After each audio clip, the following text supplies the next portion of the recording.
ہر وہ نیک کام جو عورت کرتی ہے، چاہے وہ حجاب اگر پہنے گی تو یہ اس کے رب کے حکم پر وہ عمل کرتے ہوئے اللہ کے یہاں اجر پائے گی، لیکن اس نے اگر حجاب نہیں پہنا ہے۔ بسم اللہ الرحمن الرحیم، نحمدہ ونصلی علی رسولہ الکریم، اما بعد۔ معزز ناظرین کرام، السلام علیکم ورحمۃ اللہ وبرکاتہ۔ آپ دیکھ رہے ہیں نور ٹی وی جدہ اور میں ہوں محمد عاقل۔ وائس میسیج کے ذریعے سوالات پیش کیے جاتے ہیں۔ آپ بھی اگر ہمیں اپنا سوال بھیجنا چاہتے ہوں تو اس اسکرین پر دیے گئے نمبر کو براہ کرم نوٹ فرما لیجئے اور ہمیں شارٹ وائس میسیج ریکارڈ کر کے واٹس ایپ کے ذریعے بھیج دیجئے۔ ہم یوٹیوب پر اور واٹس ایپ پر بھی آپ کا سوال جواب حاضر لے کر ہو جائیں گے۔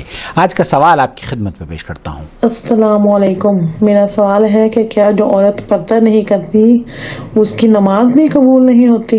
وعلیکم السلام ورحمۃ اللہ وبرکاتہ۔ ہماری ایک بہن یہ جاننا چاہ رہی ہیں کہ جو عورت پردہ نہیں کرتی کیا اس کی نماز قابل قبول نہیں ہوتی؟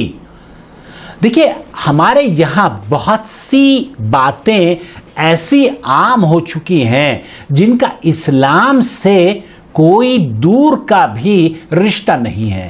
اس سے پہلے کہ میں آپ کی خدمت میں سوال کا جواب پیش کروں، دراصل عورت کے لیے پردہ ضروری ہے، اس کی عفت اور اس کی حفاظت کے لیے اللہ رب العالمین نے عورتوں کو پردہ کرنے کا حکم دیا ہے، اس لیے انہیں پردہ کرنا چاہیے، اس میں کوئی دو رائے نہیں ہے۔ سماحت شیخ مفتی مملکت سعودی عرب ابن عبدالعزیز ابن باز رحمۃ اللہ علیہ سے یہی سوال پوچھا گیا، آپ نے مفصل جواب دیا ہے اور فرمایا کہ عورتوں کے لیے اپنے جسم کو چھپانا یہ واجب ہے اور ان کا جو جسم ہے اسے چھپنا چاہیے، یہ ضروری عمل ہے۔ لیکن جو عام لوگ یہ کہتے ہیں کہ اگر عورت بے پردہ گھوم رہی ہے مارکیٹ میں تو اس کی نماز بھی جاتی رہی، وہ نماز پڑھے گی تو نماز ہی قبول نہیں ہے، اگر ایک عورت بے پردہ ہے تو اس کا روزہ اور نماز سب جاتا رہا، یہ تصور کیسا ہے؟ سماحت شیخ عبدالعزیز بن باز سے پوچھا جا رہا ہے۔ اب آپ سنتے ہیں، دیکھیے، وما فعلت من الاعمال الطيبه هو صحيح من صلاه وصوم لا يبطله عدم الحجاب لا يبطل الاعمال لكنه معصيه۔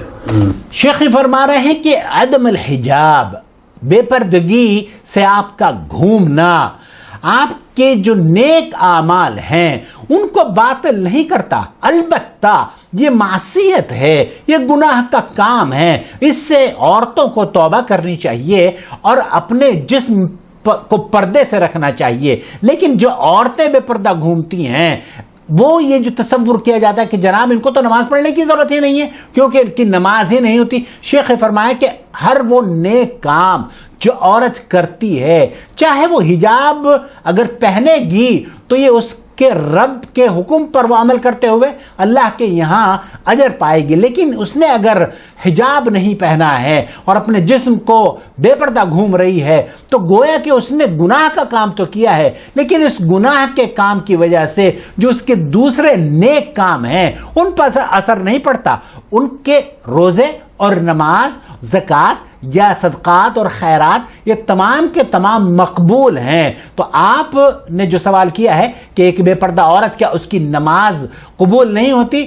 جی نہیں، ایسا ہرگز نہیں ہے، اس کی نماز بھی قبول ہے، اس کا روزہ بھی قبول ہے، البتہ اسے گناہ ضرور ملے گا بے پردگی کا۔ اللہ رب العالمین سے دعا ہے کہ اللہ رب العالمین ہماری خواتین کو پردے اور حجاب کی توفیق بخشے اور اللہ رب العالمین ان کی عزت اور عصمت کی حفاظت فرمائے اور اللہ رب العالمین ان کی نمازوں کو بھی قبول فرمائے۔ اور یاد رکھیے کہ نماز ویسے پڑھیے جیسے نبی کریم صلی اللہ علیہ وسلم پڑھا کرتے تھے، اور نبی کریم صلی اللہ علیہ وسلم نے فرمایا صلو کما رأیتمونی اصلی، اس طریقے سے نماز پڑھو جس طریقے سے مجھے نماز پڑھتے ہوئے دیکھتے ہو۔ تو جس طریقے سے مرد نماز پڑھتے ہیں اسی طریقے سے عورتوں کو بھی نماز پڑھنی چاہیے، البتہ سینے پر ہاتھ جو عورتیں باندھتی ہیں وہ صحیح مسلک یہی ہے کہ سینے پر مردوں کو بھی سینے پر ہی ہاتھ باندھنے چاہیے۔ والسلام علیکم ورحمۃ اللہ وبرکاتہ۔